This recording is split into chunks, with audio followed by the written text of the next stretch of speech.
अस्सलाम वालेकुम किसान भाइयों, उम्मीद है आप सब खैरियत से होंगे, खुश रहें, आबाद रहें, मुस्कुराते रहें। अक्सर किसान भाइयों के लिए एक बड़ा मसला रहता है कि वो मुझसे भी अक्सर सवाल करते हैं कि डॉक्टर साहब, क्या पेट के कीड़ों की दवाई और किसी भी किस्म की वैक्सीन हम इकट्ठे करवा सकते हैं या नहीं करवा सकते? तो ये कुछ हमारे प्रैक्टिशनर हैं, उनके उनके भी सवालात इस किस्म के आते रहते हैं। तो मैं अपने किसान भाइयों को ये बताना चाहूँगा कि जब भी आप पेट के कीड़ों की दवाई अपने जानवरों को देते हैं, तो ये थोड़ा बहुत स्ट्रेस करती है। और यूँ ही आप ऊपर से वैक्सीन करवा देंगे, तो वैक्सीन भी क्योंकि थोड़ा बहुत स्ट्रेस करती है, तो स्ट्रेस का असर जो है वो मल्टीप्लाई होकर बढ़ जाएगा।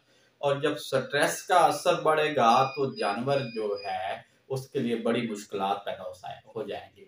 उसकी कुव्वत मुदाफ़अत बजाय कि हम उसकी कुव्वत मुदाफ़अत को बढ़ाएँ, इन दोनों चीज़ों की स्ट्रेस की वजह से कुव्वत मुदाफ़अत लो हो जाएगी। तो हमारा मकसद यहाँ पर कुव्वत मुदाफ़अत लो करना नहीं है, बल्कि वैक्सीनेशन और डिवर्मिंग का मकसद यही है कि हम अपने जानवर की जो कुव्वत मुदाफ़अत है, वो पहले की निस्बत ज़्यादा बढ़ा लें। तो इससे ये ज़ाहिर होता है कि हम वैक्सीन और डिवर्मिंग एक वक़्त में नहीं करवा सकते। तो आप एक बात ज़हन में रखिएगा कि कम से कम वैक्सीन और डिवर्मिंग के दौरान आपने 1 हफ्ते का टाइम लाज़मन रखना है।